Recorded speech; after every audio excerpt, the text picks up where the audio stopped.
Thank you for staying with us. You're still watching Nile TV International's extensive coverage of the American-Israeli-Iranian war. And since we are in the early hours of Friday, this is day 21 of the war. So we are completing 3 weeks now of the war that U.S. President Donald Trump had initially said would last between 4 and 6 weeks, and is repeatedly saying that the U.S. is way ahead of schedule.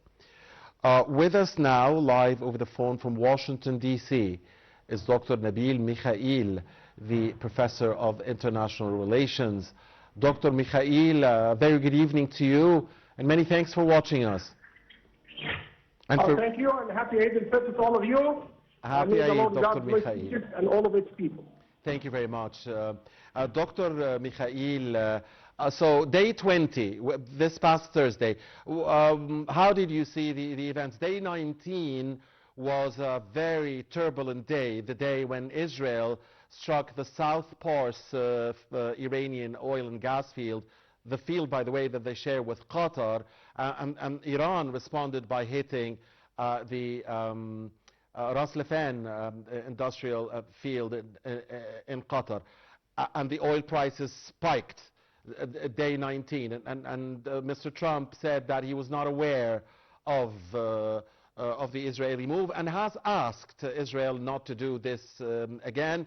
At the same time, Iran is warning to target the region's infrastructure if it is hit again. The oil and gas attacks, first of all. Actually, I'm not hearing you well, but I understood from the question that you're asking me about the Israeli attacks, about the Iranian oil and energy facilities. Right. Is this what you are trying to ask me about? Right, Dr. Mikhael. The reciprocal attacks by Israel and Iran targeting oil facilities in the region. Again, the voice is really, there is a strong echo that prevents me from hearing well. Just one more time, please. Yes, I'm asking about the serious, dangerous development of the reciprocal attacks by Israel from one side, targeting Iranian oil facilities, and Iran from the other side, targeting Israeli or Gulf oil facilities, and how this, is complicating the scene. Okay, if you're asking about Israel, now we are on the threshold of a new coalition to be formed against Iran. That's very important because it enforced the end of the blockade to the Strait of Hormuz. In my opinion, this is a loss to the Israelis because they would not think of themselves as the essential partner of the United States in this campaign against Iran. So if Trump forms an international coalition to open the Strait of Hormuz, Israel is in retreat, but Israel will continue attacking Iran until some point in the near future, hopefully, whereby just the hostilities would end and a new phase of the conflict will ensue. Now, Dr. Mikhael, the Strait of Hormuz is, of course, a key element of this war.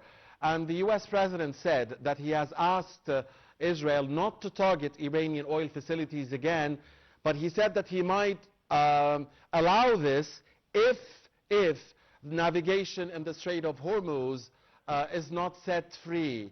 So how do you see the situation developing around that very important issue, the Strait of Hormuz and navigation in the Strait of Hormuz? President Trump will employ power, military power. He will basically fire at the Iranians.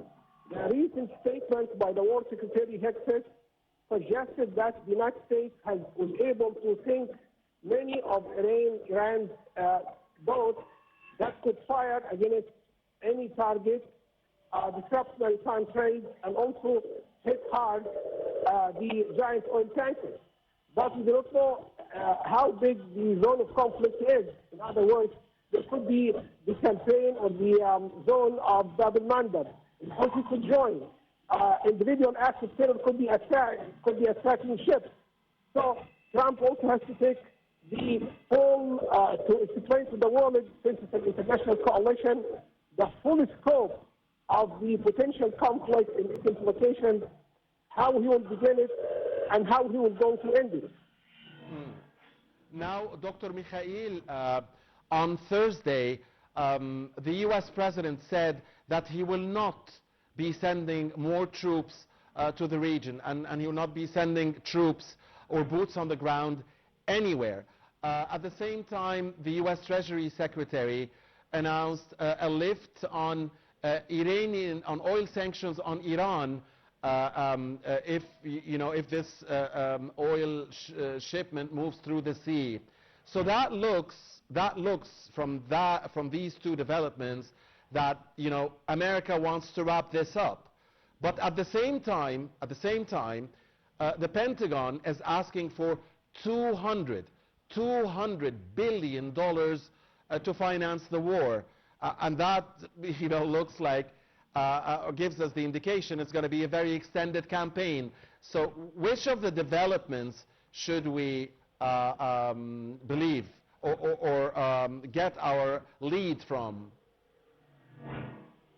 I mean, again, I did not hear the question well, but I believe that if the question is about Egypt, Egypt should stay out of this conflict, maintain its neutrality. Also, Egypt has very good ties with the United States. So this Egypt should act to mediate the conflict, especially when the military aspect of it ends.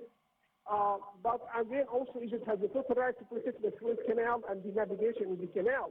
It is such an essential part of its sovereignty, and Egypt cannot sacrifice for the sake of others. Egypt is entitled to protect its own sovereignty. Yes, Egypt has, of course, condemned all of the violence in the region, condemned all of the targeting of the infrastructure and the oil facilities and civilians across the region, and has offered to continue its efforts and urge all parties to immediately return to the negotiating table, because political settlements are the only means of solving disputes, and that is for the interests of the states, of the people and their resources, and for the interests of the whole world. Of course, Egypt is working on de-escalation and has promised to continue its work on de-escalation, and of course Egypt has condemned the Iranian attacks against its brotherly Arab Gulf countries and all of the brotherly countries in the region.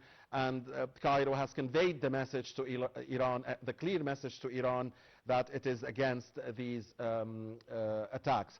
Now, Dr. Mikhael, how much pressure is Mr. Trump feeling at home from the war, from the inflation, from the gasoline prices, from the fear of losing the two houses in the November elections? I mean, the most important thing is what War Secretary Hexus said today, that the Trump administration is asking Congress for a $200 billion funding of the war. That's an exorbitant price for the American taxpayers. So that can hurt Trump for sure, and he has to justify such a request for the American people. Otherwise, even his allies and his movement, NAGA, could be eliminated from his advocacy for the war. For how long do you think this campaign will continue for, Dr. Mikhael? When do you think this war will end? When? Again, the question one more time, please. When do you think this will end? When? I mean, this is the cost of the war. I mean, everything has a cost. It carries a burden on the American economy. So it's just better to end the blockade, form an international coalition, monitor the situation with Iran, make sure that it does not hit Arab countries, because the sovereignty of Arab countries is part and integral to the sovereignty of Egypt. Just try to finish the war and try to talk to the world and the American people about the purpose of the war and what consequences will follow. Thank you very much, Dr. Nabeel Mikhael, the Professor of International Relations. As always, thank you very much for your time and your insight. Dr. Mikhael was speaking to us from Washington, D.C. And